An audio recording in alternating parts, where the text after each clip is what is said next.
Ms. Kais? Ms. Serbanowski? All in favor? The vote is unanimous. We're now back in public session. Please stand for the pledge.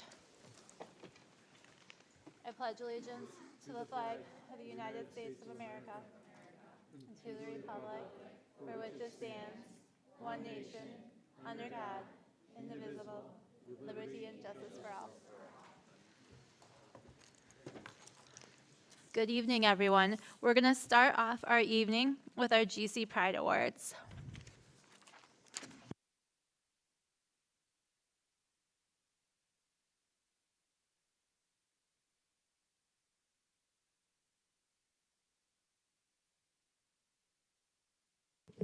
All righty.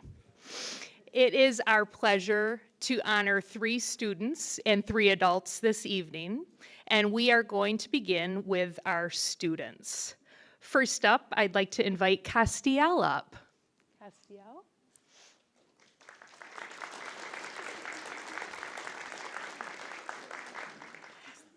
It is with great pride that we recognize Castiel Santiago with a GC Pride Award. As a 5th grader, Castiel has embraced leadership opportunities as a member of our student council and the 5th grade safety patrol. He is always thinking of ways to improve our school. He might have shared a few of them on my very first day at Disney last spring. And even when I shared with him that he'd be coming tonight, he said to me, "Good, we can get some of those ideas down on paper and get moving on them," literally. This young man is kind, he is creative, his hardworking nature makes him a standout student, and his innovative ideas have already begun to inspire positive change. Congratulations, Castiel, we're proud of you.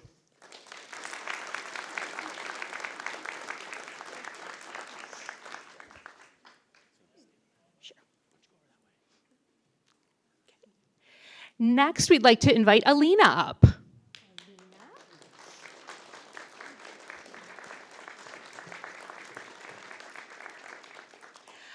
Alina Steiher is a 4th grade student. She is a friend to everyone in our school, and she's always willing to lend a helping hand to those in need.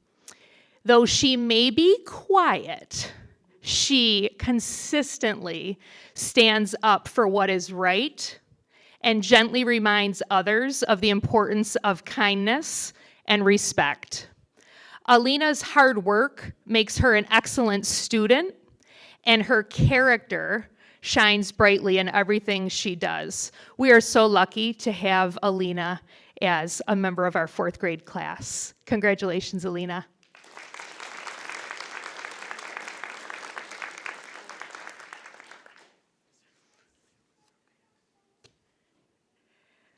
All right, next up is Win. The man, the legend. All right, side note, this young man had his tonsils and adenoids out yesterday. When I called his dad today to firm things up, he said, yeah, he's going to rally. He's going to be here. So we are so pleased that Win is here with us tonight. We are so proud to recognize him as a 2nd grader. Win is an energetic and hardworking student who always strives to do his best. His smile lights up the school every day. He is someone who gets off that school bus every morning with a sense of excitement and joy that is really contagious to those around him. Win is always eager to lend a helping hand to his classmates and his teachers. And he's a role model in his classroom and all throughout our school. Win, congratulations, you're an important part of our school.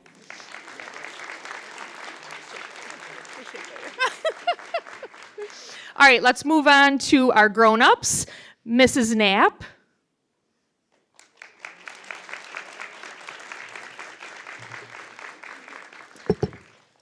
All righty, we are honored to recognize Michelle Knapp, a teacher aide at Walt Disney. Michelle works with students with complex needs, demonstrating unmatched patience, grace, and a deep dedication to understanding and supporting every student. She is a quiet leader at our school and a true role model to the members of our 611 team. Michelle always rises to meet challenges with a sense of calm, compassion, and firm yet nurturing approach. Michelle's reliability and her willingness to help others make her trusted and respected at our school. Michelle, thank you for your dedication. We simply couldn't do it without you. Congratulations.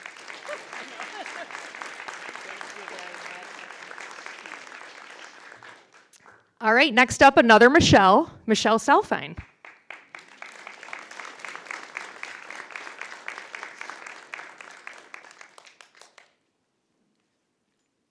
We are proud to recognize Michelle Selfine as well with a GC Pride Award for her outstanding contributions as a school psychologist. A long-standing member of our student support team, Michelle plays a key leadership role in our MTSS process, and she is a trusted mentor to new staff members. She may have been a trusted staff member to me over, 25 years ago, perhaps. Yes, trusted mentor. She is always ready to help in problem-solving situations, and she's a vital resource really to our entire school, providing consultation and evaluation services to students and families. Michelle also works very closely with our 611 program, overseeing the development of individualized plans. Rain or shine, you're also going to find Michelle outside with a walkie in hand every afternoon, ensuring a smooth car rider process, which if you've ever visited Disney at dismissal, it's quite a process, and Michelle is a huge part of that. She knows every student and family by name, and she's out there every day with her walkie doing that piece of her responsibility.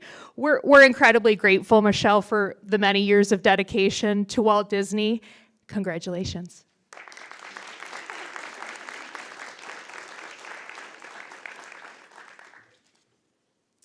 All right. Last but not least, we'd like to invite Andrea up.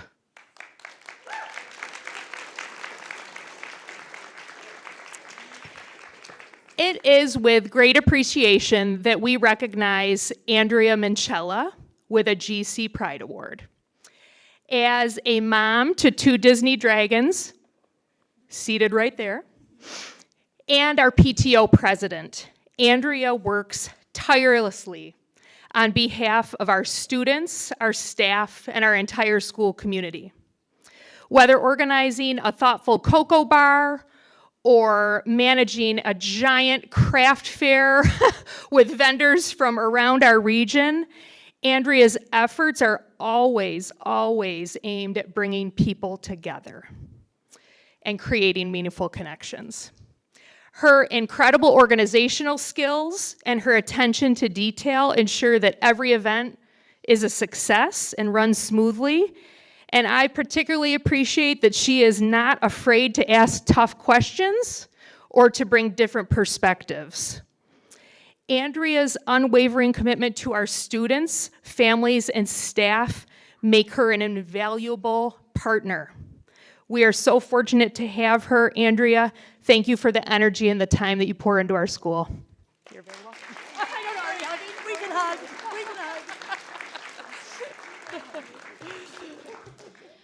Thank you and congratulations to all our winners of our GC Pride Awards. If you have a human connected to you who is taking their picture, you are more than welcome to go closer to take a picture if you would like it.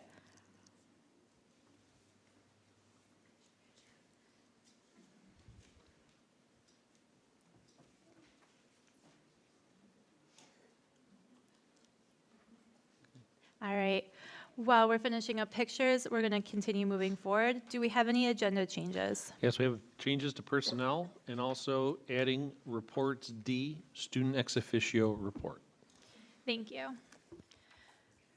So I wanted to take a few moments just to gather us together as we're rounding out the month of March in our schools already this year, which some moments feel like take a very long time to get here and others feel like it's flying by. It's that time of year where it's very mixed emotions like that. We are finishing out Music in Our Schools month and just had wonderful performances with many of our students and staff working on Mary Poppins. We are also running out that focus on Women's History Month as well. Looking forward to April within the next few days. We'll be entering World Autism Month. We have many art and talent shows coming up. We'll also have other exciting events such as our elementary school volleyball game coming up, which I'm hoping there will be some competitors that are here tonight. Excellent. So April 10th. Excellent. There's more than one in the audience, guys. April 10th. Those of you at home and here, get your parents to bring you too, because all of our elementary schools are going to have staff competing against each other for that volleyball game. We also have things such as our BOCE's annual meeting coming up, which is informative and helpful for those of us on the board to make sure that we're continuing our connections to support our schools and our programming. And lastly, I wanted to make sure to welcome and thank our Walt Disney families and community for being here tonight. Our room is full, and that's our favorite thing to see and hear. We have lots of families, students, and staff here tonight to share all the wonderful work you guys are doing at your school. So thank you all for being here. That moves us forward now to points of interest. Do we have any, Ms. Kais? I'm sure you're going to hear this from more than one person. That's okay. I got to attend Mary Poppins twice this weekend. It was a fabulous show. One of the best shows I've seen Gage Tiley put on in a really, really long time. Just to see the amount of community members supporting the kids at the musical, the ability to see Mary Poppins fly, which is a definite new ability in our new pack. I keep telling everyone that will listen, every time she flew, I cried. It was just a fabulous show. I know we had Katie's daughter in the show as well, but highlight for the week. Thank you. Additional points of interest? Ms. Davis? So on the same topic, as a parent of a musical theater kid, I want to thank the community for the support that they showed this weekend. It was record-breaking numbers at the box office. They're very proud of that. 1,888 total tickets sold over the 3 shows, with the most being Sunday afternoon, which was 701 tickets, the most ever in our new Performing Arts Center. We actually had to hold the show for over 10 minutes on Sunday because there was still a line at the box office that we were trying to get people in. So great community support, and really thank you everyone who did come out and to support the kids. The money from those ticket sales and the concessions and everything goes right into the program for future shows. So thank you very much. Thank you. Any additional points of interest? Mr. Banowski? On Friday, I went to the New York State Art Teachers Association's art show that they had at Roberts, and several of our students had artwork, and it was really cool just to see their art displayed in a real gallery, and they were just super proud of themselves, and it was just, you could see how hard they've been working all year and how hard their teachers have been working with them, and just to see, it was cool. Thanks. That's exciting. Thank you. Any other points of interest? Mr. Moscato? I also had the opportunity to attend the Friday performance of Mary Poppins. And I've been going to high school musical performances for over 30 years. And this was the most ambitious and exciting show to watch. The kids did a great job. Kudos to the staff, parents especially, for transporting their kids around. So again, it did highlight our Performing Arts Center in a very special way. So again, thank you to everybody for a job well done. Thank you. Thank you. Any other points? All right, thank you, guys. That moves us on to reports of meetings. Have we had any meetings in the past 2 weeks? Mr. Moscato? I had the opportunity to attend the Monroe County School Board Association's Information Exchange meeting last week. The topic was how to run an effective meeting.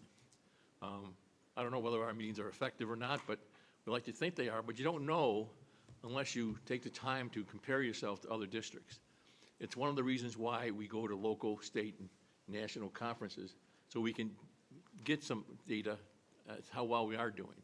And I think that I was very impressed by the presentation. I think we're doing a pretty good job or anything else.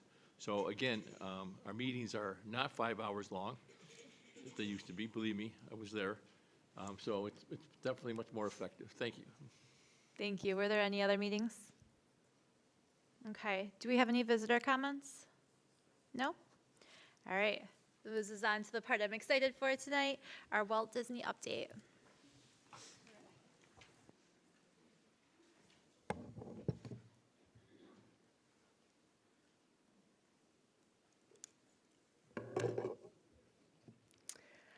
Good evening, Board President Coffey, Board of Education members, and Superintendent Daly. It is my pleasure this evening to invite you to join our Dragon Quest 2024-2025, centered around the theme that Disney dragons dream, rise, soar, and shine. This theme took shape actually last summer when our school improvement equity team came together for some summer planning days. We recognized as a team that we had two major lifts this school year. One, supporting the critical shifts happening in Tier 1 literacy instruction. And two, rolling out our brand new code of conduct and support in a meaningful way for students and staff. When you think about those words, dream, rise, soar, shine, they really represent what we do in education as students and as staff. We dream. Every year we dream and we set goals.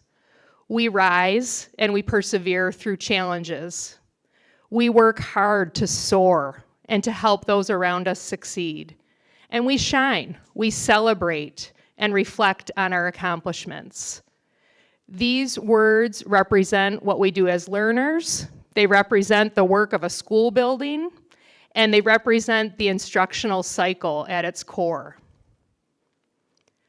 For our students this year, the Dragon Quest has included lots of positive reinforcement for showing the Spartan way. This has come in the form of green tickets that ultimately led to us building a castle in our cafeteria. Yes, that's right. We are in the business of 5 to 10-year-olds, so we went on a quest and built a castle. The total number of tickets that we have earned this year is 7,680, which means over 7,000 times that adults in our school have taken a moment to stop, recognize a child, tell them something about their worth and that they're an important part of our school. That's pretty powerful. Our quest has also included engaging student-led assemblies, and there's a couple photos from our assemblies on your screen this evening. We presented students with challenges that they have needed to complete leading up to our assemblies, and then they have shared their projects with us right there live in our assemblies. They have created class crests that represent who they are as a class. They have set individual and classroom goals. They've designed hot air balloons representing how they help themselves and others soar. We've also leveled up our quest recently. You see the young man in the middle photo who's presenting one of our quest characters. Students earned the right to unlock these characters this winter by earning green tickets. They had the opportunity to nominate and vote on names during their lunch periods, and this continues to be a lot of fun and very engaging for our students. We're about to introduce another component to keep the interest level high and to continue to reinforce through a Tier 1 program appropriate, respectful, responsible behavior. Been a lot of fun. Tonight, we are going to share 4 points of pride that embody these ideas of dreaming, rising, soaring, and shining. Specifically, Ms. Pica and Mrs. DePonzio will be up first. They are our student council advisors, and they will be sharing more about how our students are dreaming big and advocating for those dreams. Mr. Tavalaris and Ms. Pica will be sharing some updates on how we are rising as a school through Tier 1 SEL and behavioral work that has resulted to date in a 68% reduction in SEL referrals and a 34% reduction in disciplinary referrals year to year. If you ever doubt the power of Tier 1 programs, that statistic says it all. Ms. Stevens and Ms. Brondon from our speech and language department will be sharing more about how our students soared last month at our first ever neurodiversity dinner. And last but not least, Mrs. Snyder, Mrs. Powers, and Mrs. Klinzar from our second grade team will be sharing how consistent Tier 1 instruction and a well-defined Tier 2 model is now allowing us to help our students shine in the area of literacy. So I'm going to turn it over to Ms. Pica and Mrs. DePonzio.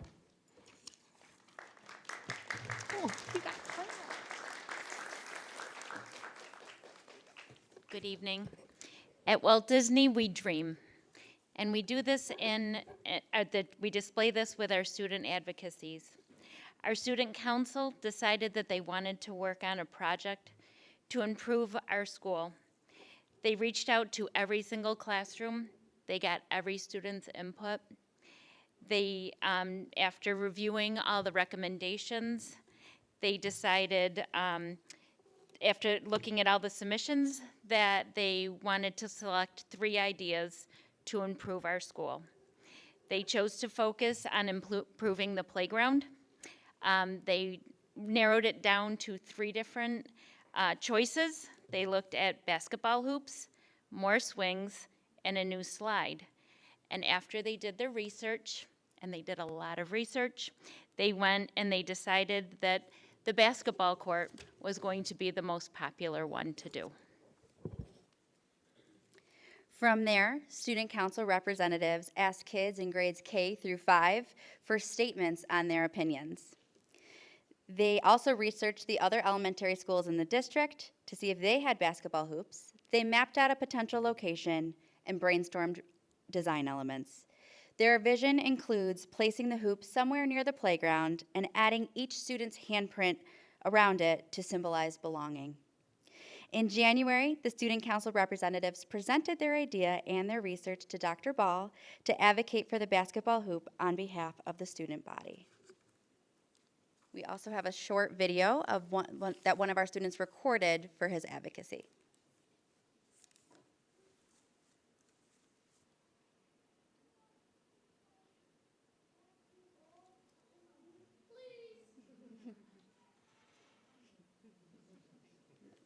Thank you.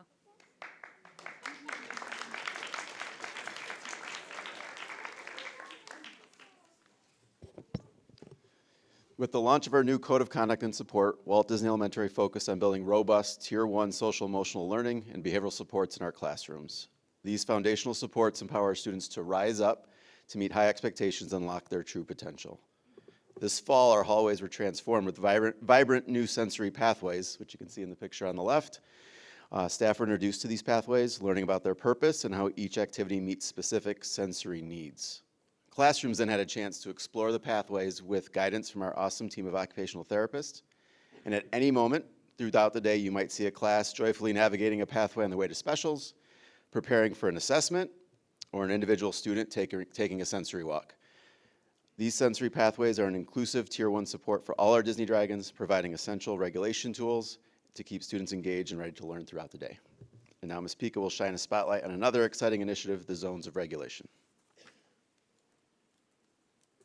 Okay, so the zones of regulation have been part of the Tier 1 social emotional curriculum for a little bit of time now, but this year we are leveling that up by making sure our staff have an understanding of the zones of regulation framework. Specifically, it is a framework that is the development of language strategies for students to recognize and communicate how they are feeling. It's a framework for both our neurodiverse and neurotypical students to utilize and understand. It creates a common language among all of us at Walt Disney. We also introduced staff to a zones check-in, which is the triangle up in the corner. That helps staff with their own regulation, students with their regulation, and staff with co-regulating with students. Finally, we have a continued focus on regulation and regulation tools to equip teachers with the tools needed to co-regulate with students. And one example is our behavioral or our sensory pathways in the hallway. All right, next up, we welcome Mrs. Brandon and Miss Stevens, 2 members of our speech and language team.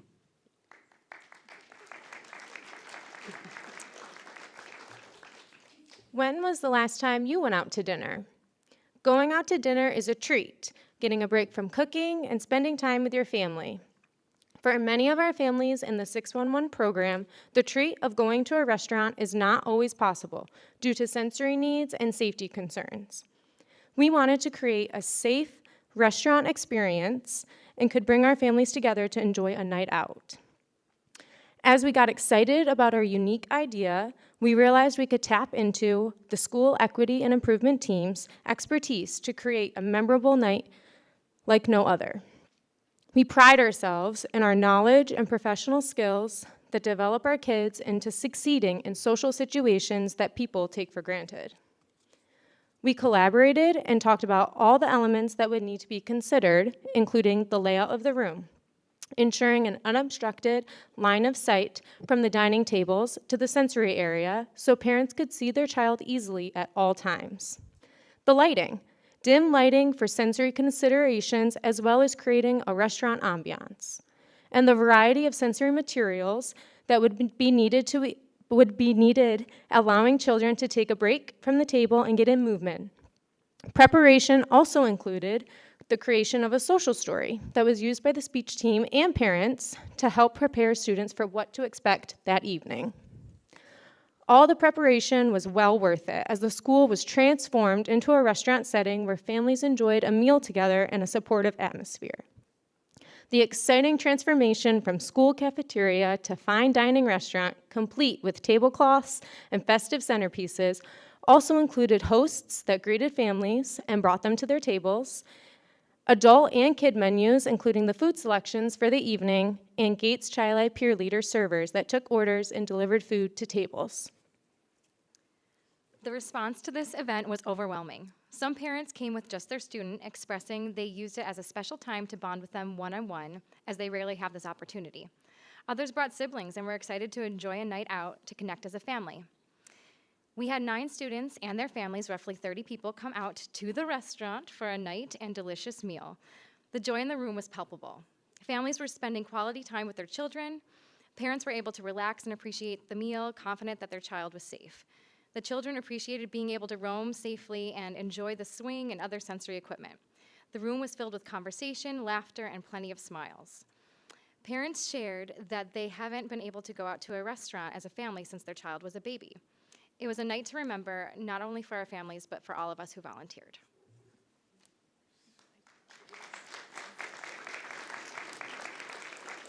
All right, and now I'd like to invite up our 2nd grade team, Mrs. Powers, Mrs. Klinzar, Mrs. Snyder.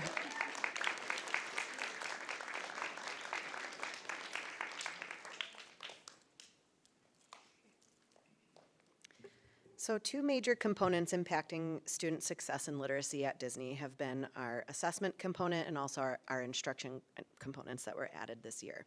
Our assessment tool, Acadience, has been a great assessment measure, providing us really specific data to drive targeted Tier 2 instruction for all student learners during our WIN block, where students get exactly what they need to impact their overall literacy growth. And then the second component has been in instruction. Our new Tier 1 resource, CKLA, has provided a structured and systematic literacy instruction for all students during Tier 1 instruction in class. And we've been able to elevate this resource through district-provided letters training in best practice in reading instruction and literacy instruction to really impact our students. One of our new CKLA resources has provided students with the opportunity to explore the past and present world around them. We have worked to elevate lessons in a variety of ways. After learning about important contributions created in ancient China, students had the chance to make their own paper and learn the ancient symbols of writing their names. To practice knowledge of Greek gods and goddesses, students played the game headbands and had to use clues from their peers to figure out who they had chosen.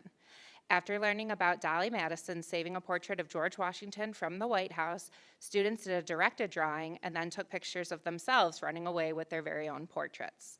Our current domain focuses on cycles and natures, which connects nicely with our science unit.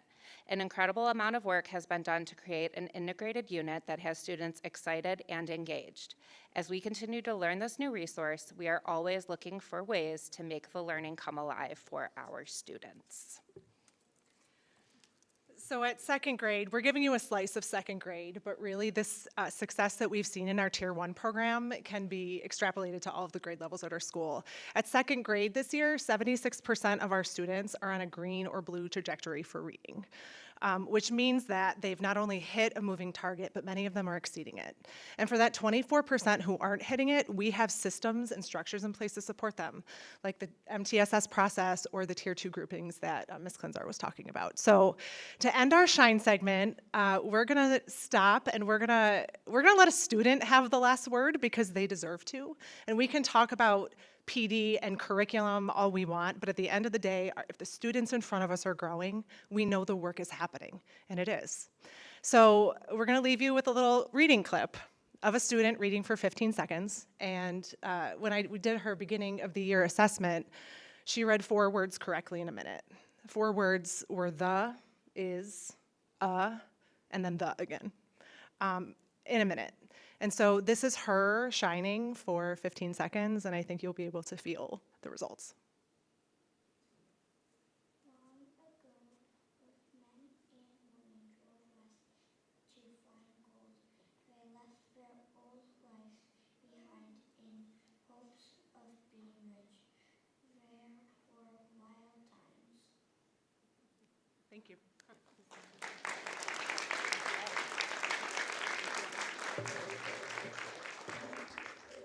Okay, so we are excited. You're going to see some organization happening behind me. We're excited to close our presentation this evening the same way that we close every assembly or gathering as a school community, by singing our school song. Song is a powerful and predictable community builder, and our students, and I think maybe some of their families, we'll see if their families sing too, have enjoyed learning this tune and these lyrics, which were actually written by Mrs. Snyder and her husband.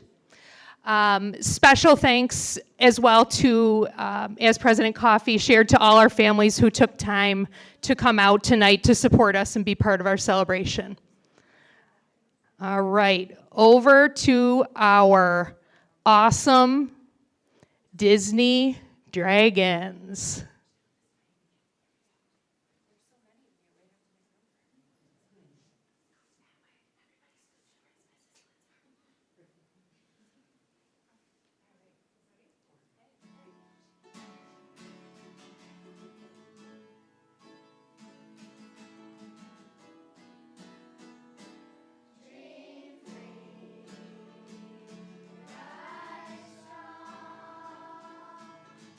Here at Disney.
Amazing job, Dragons. Thank you so much for sharing your voice with us. All right, at this time, we're going to wrap it up and certainly take any questions that people might have. First of all, thank you guys so much. They're asking for an encore. I don't. Do you guys have any questions for them? Wonderful job. Could I ask before you guys leave? It's going to be crowded, but would you guys be willing to take a picture together? Absolutely. In front of our GC. So, banner? Dragons, come on over by the GC, by Mrs. Petrosino, who's waving. We're going to take a big group picture, okay? You guys, your song was amazing. Thank you. Thank you. Adults like who are with the school, if you guys want to be in your school. Grown-ups, come on over. Come on, all your kids went voluntarily. Thank you so much, guys. We really appreciate it.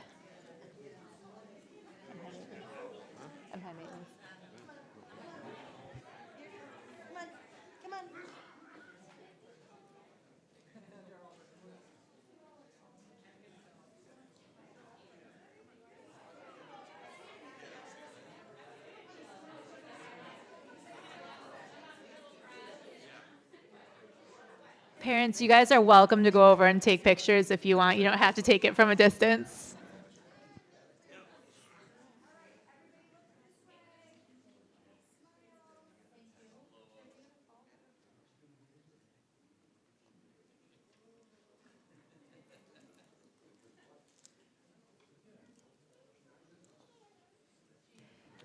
And again, thank you guys so much. Thank you for all the work you do for our families and our kids. Students, you guys did a great job.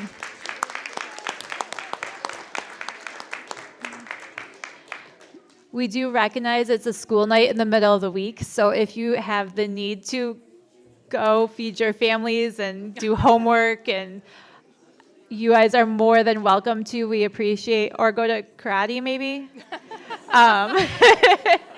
Again, thank you everybody. You did a great job. Have a wonderful evening.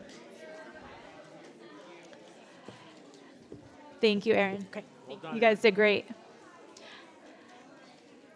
And as we're transitioning, we're going to move forward to our capital project update momentarily. I heard also has song with it, so I'm really excited for that.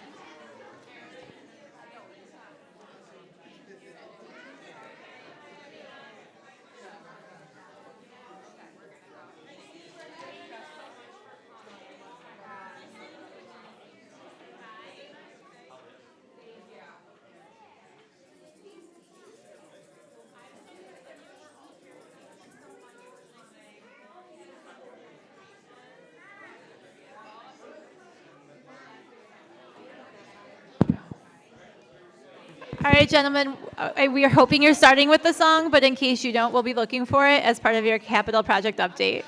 Unfortunately, we do not have a song prepared. Maybe next time. Wait, what? That's not what we just said. All right. Do you want me to wait a second for everyone to clear up? What? Go ahead. Okay.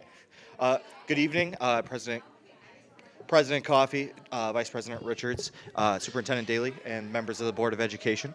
We're here for a March 2025 capital project improvement update. We'll get right into it. So phase one of the capital project for the past month has been mainly focused on the middle school. That space is prepared to be turned over next week. The move starts for that process, and the following week we'll be starting the middle school music. As part of that, something that's been on this agenda for a long time, the high school technology, that slab was poured. We finally had some warm weather. We have a concrete slab for the high school technology. The roofing is ongoing there as well. The building is almost dried in, which is a milestone improvement for us. And then in the middle school, casework is installed, some specialties, the exterior facade, and then the contractors have been working on punch list. Plumbing-wise, high school technology, same thing, roof drains and rough-in has been ongoing. Middle school technology, the drinking fountain and the air reels have been installed. All the tech rooms received a compressed air reel.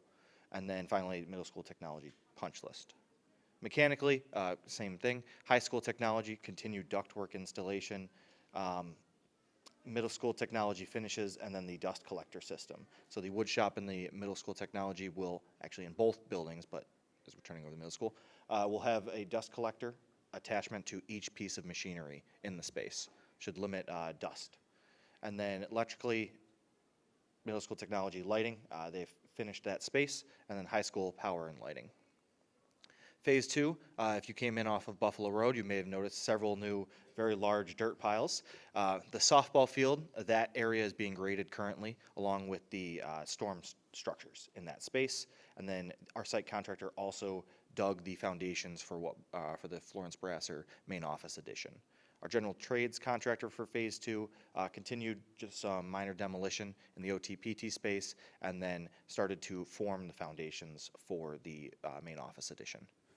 The mechanical, electrical, and plumbing contractors did not have a lot to accomplish over the past month, but they continued what they could with minor demolition, and then starting what little work they can in terms of running conduit, running pipes, and the like.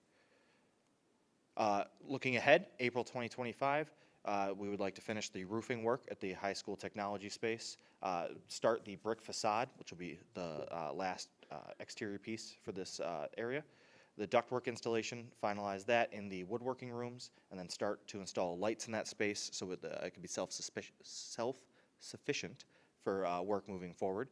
And then dust collector in this space as well. Middle school technology, punch list is ongoing, wrap up this week, and then district moves next week, as I had mentioned previously, and then we start the middle school music space. Phase 2, Florence Brasser, the addition foundations will be poured, and then steel will be coming about mid-April for the couple of bump outs that we can see here. And then framing in the OTPT area as well as the faculty room. The middle school, continued drainage and grading. That is going to be a theme for the next few months. There's a very large area, and we're looking to turn that over late in the fall. The light poles for the field lighting have arrived, and we are going to start to see those landed. In the next couple of months, they will then be hoisted into the air. Tallest pole is 110 feet. They will definitely stand out. Budget-wise, we are 67% billed for Phase 1, and then we have started to see contractor payments for Phase 2, and we are 8% billed for that. Our contingency overall has not changed, and then we have still expended just over $143,000 in allowances. Some photos. So this is the slab and some start of framing in the high school technology space. This is an office in this high school technology space. This is the mezzanine above the two woodworking rooms that will be that holds the air handler. This is the middle school technology open area. Looking on the right-hand side of the photo, the plastic that goes to the streetscape, Main Street, for the fax and library area that was done in the last project. Hallway. This is one of the technology rooms, poured epoxy resin floor. Lot of storage space in here, similar to what we saw in the fax rooms. This is the new art room in the wing. Next couple of photos are just of earthwork in the fields. Another photo of the Florence Brasser addition, and then from the inside. This will be the faculty room in Florence Brasser. And then finally, what will be the OTPT space, which was the old gymnasium storage and shower space. Before we get to questions, comments, so the next time we'll have some more documentation for the next project. So the capital project 2025 was successfully voted on. We have started stakeholder meetings. That project has been broken up into multiple phases, design phases, to take advantage of the aidability of each of the buildings. The first package is slated to go to SED for review in April. And then we are working on stakeholder meetings for the next phase, which would be slated to go to SED in December. Thanks, guys. Do you have any questions?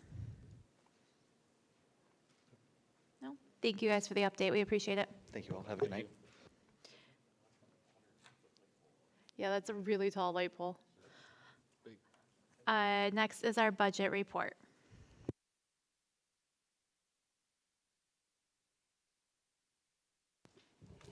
Good evening, President Coffey, Vice President Richards, Mr. Daly, and the distinguished Gates Child Board of Education. Thank you for having me. I'm Mitch Ball, the Assistant Superintendent for Business, and I still can't believe I have to follow the Disney Dragons song. I will not be singing a song tonight, but that was pretty impressive. So here to present on the 25-26 budget. Typically at this point in the process, we've talked about revenues. We've talked a little bit about expenditures, but haven't gotten into great detail. As this evening, what we'll do is we'll go through some of those expenditure details in the proposal, assuming that we get state aid as anticipated, and I know we've had some conversation about that back at the end of January. From there, we'll be able to hopefully put this same budget forward. If for some reason we don't get the revenue we anticipate through state aid, we may need to make some adjustments in terms of the fund balance and reserves that we use. And if it was really bad, we really didn't get the aid we anticipated, we may need to make some adjustments and come back in the first board meeting in April and present again to have conversations about adjustments that we needed to make. But typically from here, we've honed the budget in. If aid comes in as anticipated and we have what we think is a pretty good read on that right now, then the budget we're talking about tonight would be the budget that we look to have adopted by the Board of Education on April 22nd. So with that, we'll talk a little bit about how the budget ambassadors went, share the expenditure information, just talk a little bit about how we plan for revenue based on where the state budget falls, propositions and Board of Education election information, and then a summary and next steps. So in terms of the budget ambassadors, went very well this year. This was our 4th year of budget ambassadors. Charles Johnson did attend again. It was his 4th season of budget ambassadors. He's been there every single one, so it's great to have somebody more senior in the group. But we had 2 3-hour meetings. Each presentation was about 100 slides. The first evening being on expenditures, the second evening being on revenues and also demographics specific to the district and some of the challenges that we have in developing a budget. So on March 6th was the expenditure one. There were 4 attendees. March 20th, 4 attendees, 6 individuals total. Generally speaking, 2 of the attendees from the first meeting came to the second meeting and 2 dropped off and 2 new people came on March 20th. So had great productive conversations surrounding federal funding concerns. As you know, there's a lot of things going on at the federal level that could impact funding to New York State and to school districts. So discuss some concerns around that and also how we would manage those things. We talked about our investments and our planning around investments and the great work that the district is doing in terms of our strategic liquidity. We talked about bus purchases, what the legislative process is. There were some questions about that. We discussed how we transport students, and we transport all of our students. Although there are regulations around transporting students certain distances and how we're not necessarily required to transport students at different grade levels at all, if they're within certain distances. How we do that as a district, because as you know, a lot of our buildings are on very busy roads with no sidewalks, and it's not a safe situation for our students. So like many other districts in Monroe County, we transport all of our students. We talked a little bit about solar and how that's going, the free meals program and some concerns around if federal funding goes away, what that would look like, and then also how Gates Chili has done a great job of supporting our students, especially our students in need, by ensuring that we provide supplies and materials to our students and families uniformly across the district. Surveys, we do an exit survey that the participants are able to engage with, and we ask a whole number of questions. The overall experience was 5. And they said that the knowledge and ability of the presenters was a 5 as well. That's a 1 to 5. Some takeaways. What did you find most beneficial from this experience? I enjoyed learning where the money was going exactly, so they really appreciate having a deeper understanding of how we develop a budget and some of the particular challenges we have in doing so. Especially around regulations and requirements and mandates. And then what, if anything, could be improved or enhanced for next year? Somebody said more participation. So when we first started Budget Ambassadors, we did have a little more participation than we've had over the last few years.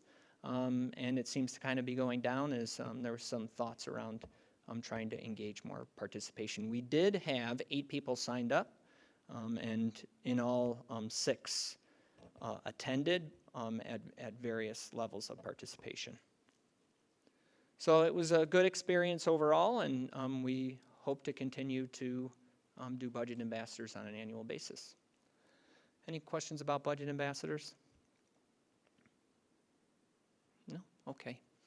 Expenditure budget estimates. So what do we get from our budget?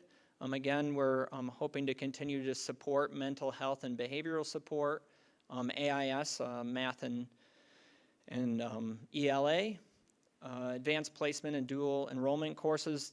As you know, in terms of hearing from our recent graduates, that is something that we're hoping to be able to maintain and continue doing, because we know that our graduates really appreciate that. Our students here are able to oftentimes reduce their length of stay in college even. Accelerated classroom classes at the middle school, some post-secondary opportunities, our career and technical education programs. Our students certainly engage with those, and not only at BOCES and WMOCO, but also in terms of the program we're able to offer. I know that you saw some of the new gains we're making in terms of our facilities via the presentation we just had. Continued use and maintenance of our one-to-one digital devices. All of our students here have digital devices. Maintenance and upkeep of our state-of-the-art facilities. Again, you know that those are used for community use, and that's certainly something that many of our community members value. And then professional learning for staff and many more things. So in terms of the expenditure budget proposal, looking for a 4.85% increase. Again, this is a modified zero-based process. We start from zero and we build a budget based on the needs aligned with the strategic plans of the district. So I'm looking at a 4.85% increase in budget. Some highlighted increases, some of those things that are driving those costs are our ERS salaries. Those are our support staff. Our TRS salaries, those are our salaries for teachers or people who are certificated. Health insurance is a driver for us. Just a point of information is our health insurance rates went up 14%, but due to negotiated contracts, we are seeing our health insurance costs go down as a result of new hires being on high deductible plans. Operations and maintenance is always increasing. This year, not as much as it has in the past. We had some really difficult costs in terms of energy over the last few years. This year is looking like it's hopefully going to be a little bit better in terms of our planning. Pupil services, increase of personnel. I'll talk about that in a few minutes. Transportation services, that's always a cost in terms of buses. As recently as today, got some messaging around concerns around tariffs and the cost of buses maybe going above and beyond what we typically anticipate, especially in terms of steel. So those categories alone equate for about $7.3 million in increase. If you'll remember back to the last slide, that's not the increase in the budget. We were able to create some savings in some other areas that help us balance. So the next couple of slides are going to talk about the budget in 3 parts. This is one of the requirements we have under New York State regulations, is that we break the budget into 3 parts: administrative, capital, and instructional or programmatic. So I'm going to go over that now. I won't get into the details very specifically on any of these line items. As you know, you do have a copy in front of you, so hopefully you can see some of those details. Is that this is where we're tracking in terms of administrative cost, about a 3% increase. One of the largest increases is tied to some restructuring that we'll discuss in a few minutes. That's been communicated to both staff in the district as well as our community. In terms of specifically around that staff line, as you can see, we are looking to increase some BOCE support, which is an aidable expense. We get about 70 cents back on the dollar for those expenses from BOCES. And then also a new director of human resources, which aligns with the restructuring. Any questions about that slide before I continue? Yes, sir.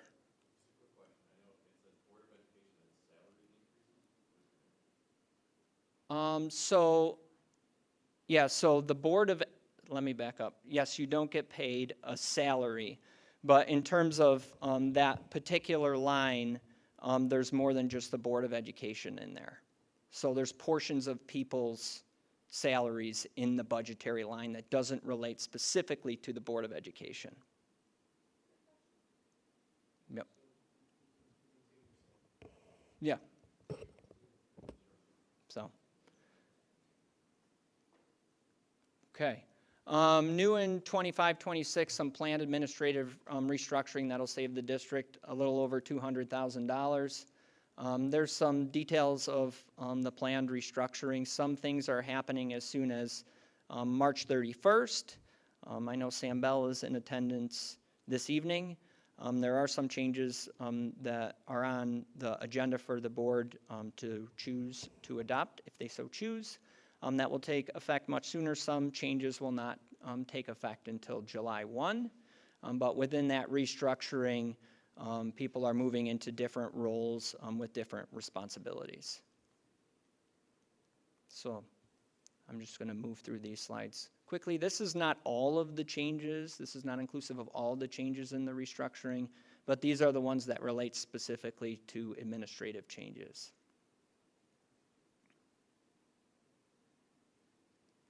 Okay.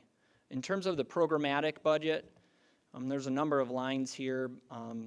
The big piece is looking at a 5.91% increase in the programmatic budget, and this is everything related to educating students, specifically tied to that. It includes everything from supervision to special education and teaching. So you can see the budget lines up there. Are there any questions before I move on to the next slide where I get into a few details about what's incorporated within the programmatic or instructional component of the budget?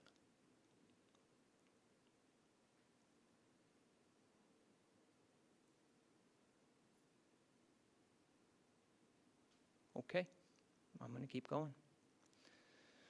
So new in 2025, if the district is set to receive the foundation aid increase we anticipate through the changes to how they calculate poverty within the district. Previously, I know I've shared this, they were using 2020 census data. I'm now looking to use something called SAPE. If they were to use that SAPE data, the district would be set to get additional funding to support programs and services in areas where we know that our district needs those supports. And so some of the things that we would do with those funds include reducing appropriated fund balance. So appropriated fund balance are funds that we take from the prior year and apply to next year's budget in order to help balance the budget. In time, that can become problematic because you're depending on last year, and if you have a bad operating year, then going into the next year, you're unable to fund programs and services. So looking to reduce our reliance on that appropriated fund balance, cutting it in more than half. Last year it was about $2.5 million, so look to cut it in more than half. Additional funds to support culture, belonging, and engagement. Additional funds for special education. You can see some of those targeted areas we would hope to be able to fund. Ensuring that every kindergarten class has a full-time teacher aide. Currently we have shared teacher aides at the elementary level. So looking in kindergarten specifically to ensure that every classroom has a teacher aide, which you would find in a lot of the districts who frankly have been overfunded in this state. Those districts who you've heard are at least getting a minimum of 2% increase through additional funding. Many of those have teacher aides at multiple grade levels in every classroom with smaller class sizes. We've been unable to do that. This funding would allow us to target that area and provide that additional support to our early learners. Additional academic intervention service staff in both math and ELA. more field trips for experiential learning, and then other enhanced learning opportunities. This speaks specifically to helping students, frankly, who have mental health considerations, who may not be able to attend our programs here in the district. This is an opportunity whereby they may be able to have virtual learning through City BOCES, which is starting a program around virtual learning for those particular types of students. Any questions about any of that? Okay. In terms of the capital component, so this is the third component, about a 1.59% increase, a lot of reductions in there. We've reduced some administrative staff. We are anticipating less of a refund in property taxes.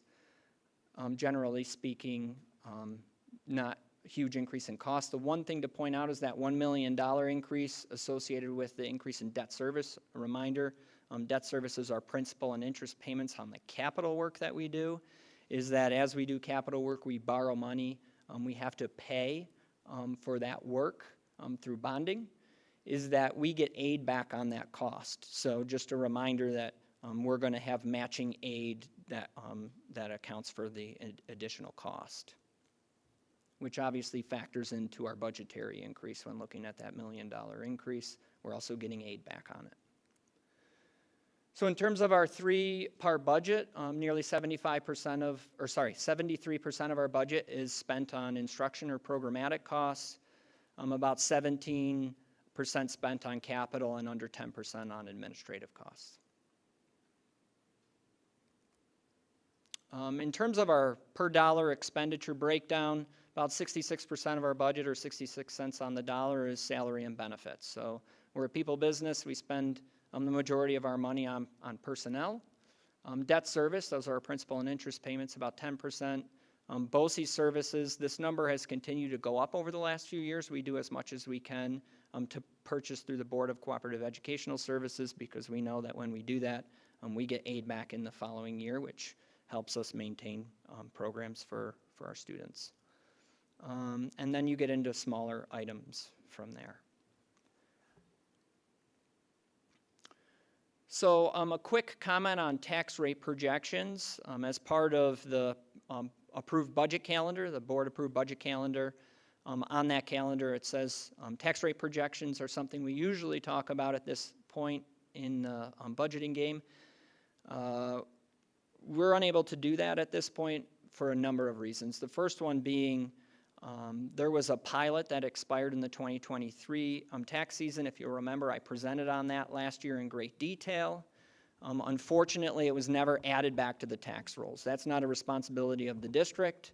Unfortunately, they were never added. And so what does that mean is that going into next year, not only are we going to have that $60 million of assessment coming back onto the tax rolls, which is going to drop the tax rate. So that means that the levy that we put out is now spread out over more assessment, more per thousands. That means the rate goes down. Well, now not only are we going to have that coming back on to the rolls, but we're also going to have them being rebilled for the payment they didn't make. So that's going to be another $1.2 million that will not need to be paid by the rest of the taxpayers here in Gates-Chili. That's going to create a complication in terms of a one-year drop in tax rates. That's pretty significant. And in addition to that, we have the reassessment, which is another complicating factor when thinking about getting initial tax rolls. So we don't have initial tax rolls because of the reassessment. So it's not going to be something that we can easily calculate. In addition to that, we also have that Wegmans pilot consideration. So tax rates for 1 year are going to drop significantly because assessments are going to go up with the reassessment, and we're going to have these other two things going on at the same time in terms of the Wegmans pilot. So tax rates are going to be artificially low for 1 year, and then going into the following year, they're going to come back up a little bit again. And so we're going to have to do a really good job of communicating that, and we're certainly working through what that's going to look like. So cannot give tax rate projections right now. Hopefully by the budget hearing we'll be able to do that. But again, no promises because we are dependent on getting our hands on those tentative rules through the town of Gates. And I know that they're working really hard to get there, but it is a process, and usually the challenge date, I don't know off the top of my head what it is for Gates this year, but it's usually mid-May. So as you know, the budget hearing will come before then. Okay. Revenue plan, generally speaking, we're awaiting the New York State budget. There is a lot of talk right now at the state level around where they'll end up, specifically with the Senate and the Assembly. The governor put a minimum increase of 2% in terms of state aid. The Assembly and the Senate have talked anywhere from 3 to 4% in terms of increases. If all goes well, we could see a slight increase over what we initially anticipated in generating this budget. But if anything, we're hoping that it at least maintains what we anticipated in late January so that we can continue with our plan as presented this evening. If there is a gap, we do have some relief in terms of, as I mentioned, reducing that appropriated fund balance. We may need to utilize a little bit more of that or some of those reserves to cover our budgetary gap that are specific to our expenditure categories. As you know, reserves can only be used for very specific purposes under general municipal law and education law. Board propositions and Board of Ed election.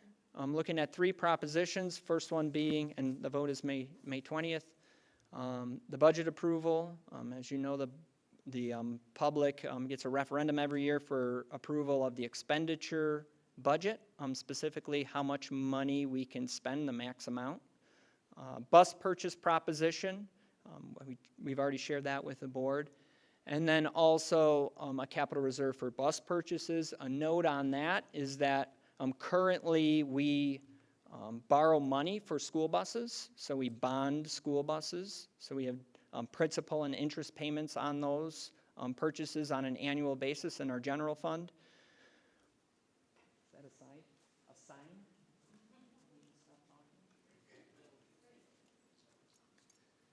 Okay, sorry about that.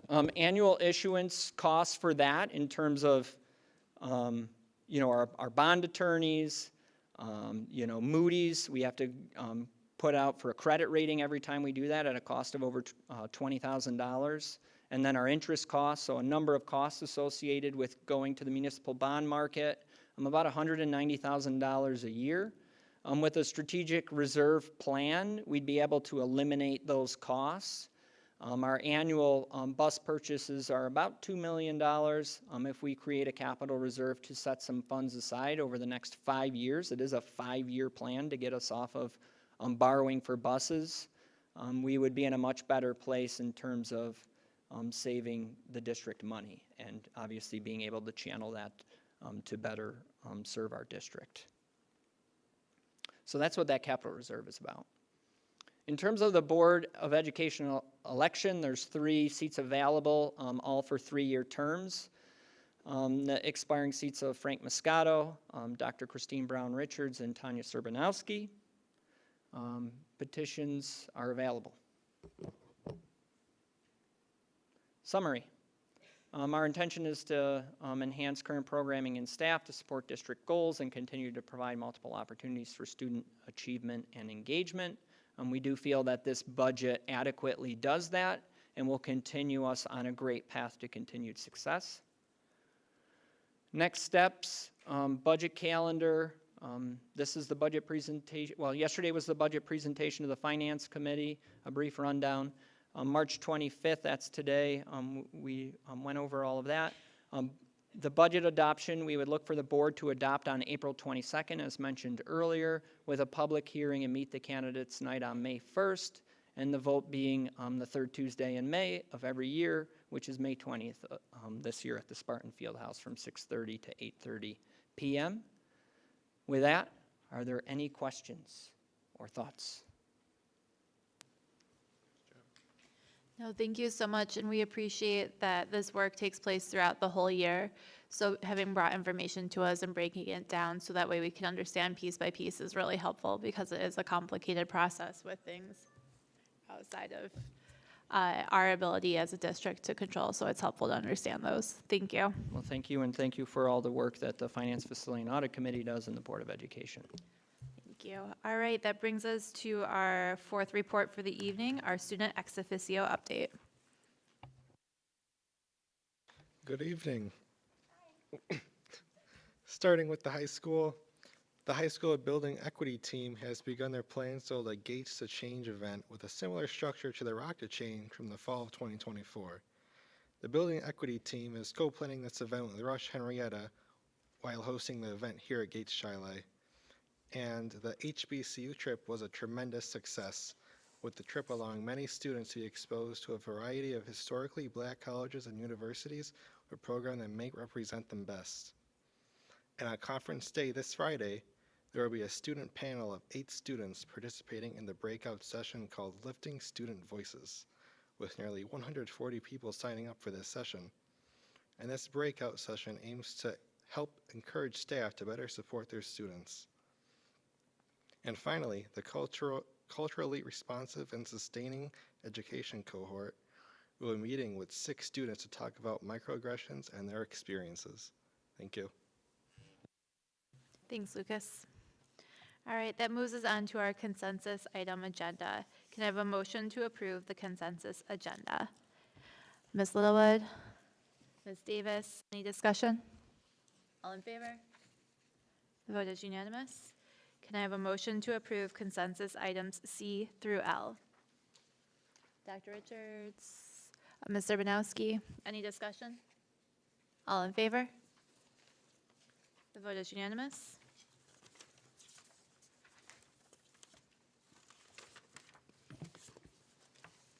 That moves us to action items. Can I have a motion to approve consulting services from BPD for financial services in connection with the school district's $88 million? I'm really great with numbers, guys, sorry. $88 million capital project and other financial matters. Can I have a motion? Ms. Littlewood? Ms. Jennings, any discussion? All in favor? The vote is unanimous. That moves us forward to superintendent's comments. I'd like to begin tonight by sharing some important school calendar changes that were just approved by the board. As we move into the home stretch of our school year, there are new last days of school for all levels. The last day of school for high school students will be Monday, June 16th. Exams will continue through June 25th. The last day of school for middle school students will be Monday, June 23rd. In addition, please note that Friday, June 20th and Monday, June 23rd will both be half days for our middle school students. The last day of school for elementary school students will be Tuesday, June 24th. In addition, please note that Monday, June 23rd and Tuesday, June 24th will both be half days for elementary school students. The last day for our 10-month staff will remain Thursday, June 26th. And a reminder that this Friday is Superintendent's Conference Day. That means there's no school for students UPK through 12 as our staff engage in their own learning. We look forward to welcoming back Dr. Malik Muhammad for a featured presentation for all staff, as well as some staff choice breakout sessions in the afternoon. And it's the last week of Music in Our Schools Month. We'll conclude the month-long celebration tomorrow evening at the Music in Our Schools Month Chorus Concert at 7 p.m. in our GC PAC. Also, over the weekend, we had Mary Poppins, and what a show. Extremely proud of all the students and staff and the puppy that participated.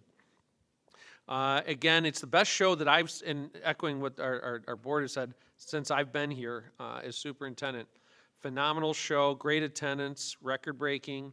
The efforts that the students, the staff, the musicians, the backstage crew, and our outstanding music department really put on a great show for our community, and we can't thank them enough. Great, great weekend. And now, are you ready for some volleyball? We're a little more than 2 weeks away from the Gates Chalet Education Foundation's 3rd annual ball volleyball tournament. The event, a rivalry between our 4 elementary schools, is Thursday, April 10th at 5:30 p.m. in our Spartan Fieldhouse. Tickets are $1 per person with a can of food to donate to our food cupboard, or $5 without. Come see our 4 elementary buildings compete for the Ball Bus Trophy. And last week, we announced some administrative restructuring as part of our ongoing commitment to efficiency, leadership development, and fiscal responsibility. These strategic changes to our leadership and operational structure will result in more than $200,000 in cost savings while improving services and aligning resources to better support students, staff, and our community. The key shifts include Dr. Mitch Ball moving into the role of Deputy Superintendent. As you know, Dr. Ball has led major capital projects, secured increased state aid, and strengthened the district's financial position. In his expanded role, he will oversee key district-wide initiatives to ensure long-term sustainability and continued success. The business office will transition into the finance department, led by Sally Sanford as Director of Finance and Jessica Latone as District Treasurer. Payroll and benefits will move to our Human Resources Department, with Clarice Gardino moving into the role of Payroll and Benefits Supervisor. The district will also hire a Director of Human Resources to oversee payroll, benefits, and aspects of personnel and labor relations. Sam Bell, who's in the audience with us tonight, will become has become now our Executive Director of Operations and Security, overseeing facilities, school nutrition, transportation, and security, effective March 31st. Anna Lamb will move to the Operations Department as Director of Construction and Safety Compliance, supporting capital projects and our significant safety initiatives. Steve Torres will be promoted to Security Supervisor, and Joe DeSanto will continue to support facilities as our Facilities Supervisor. Director of Physical Education, Health, and Athletics position will move under the Office of Instruction to better align PE, health curriculum, and instruction. Continue Education will transition to the Communications Department under Eva Petrosino, who will become our Executive Director of Communications and Community Engagement. Our Nursing Department and Health Office staff will shift to Student Support Services to create a more integrated approach to student well-being. Student Support Services will be restructured following the retirement of longtime Administrator Julie Stark. One administration position will be eliminated, while Danielle Latore, Angelina Pound, and Dr. Tabitha Woody will assume the roles of Directors of Student Support Services. Additionally, a Teacher on Special Assignment, or TOSA, will be added to support the Committee on Preschool Special Education process. Again, these changes, along with a combination of retirements, resignations, and role adjustments, allow our district to maintain a strong leadership team while also saving more than $200,000. Please join me in congratulating all these leaders on their new and expanded roles. I'm excited for this next chapter in Gates Chiley history and look forward to continuing to work alongside these hardworking professionals on behalf of all our Spartans. So everyone's wondering, state budget. Well, it's due April 1st. We'll see if they're on time. We're hopeful that it will be. We're excited to see the updates and anticipating solid report on our state aid. In the meantime, as Dr. Ball shared, we had our final night of budget ambassadors last week. We had 4 people attend each session for a total of 6 individuals across the 2 nights.